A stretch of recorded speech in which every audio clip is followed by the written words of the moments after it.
Hello বন্ধুরা, ২ জন বন্ধুকে দেখেই কথোপকথন করছে সামনের দোকান থেকে বিনা পয়সায় কিছু নেয়ার জন্য।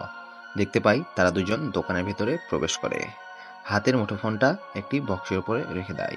তারপরে দোকানদারকে বলে, "ওই জিনিসটা আমাদেরকে দেখান।" সাদা টি-শার্ট পরা ছেলেটি কালো টি-শার্ট পরা ছেলেটিকে একটি বয়ম দিয়ে দেয়।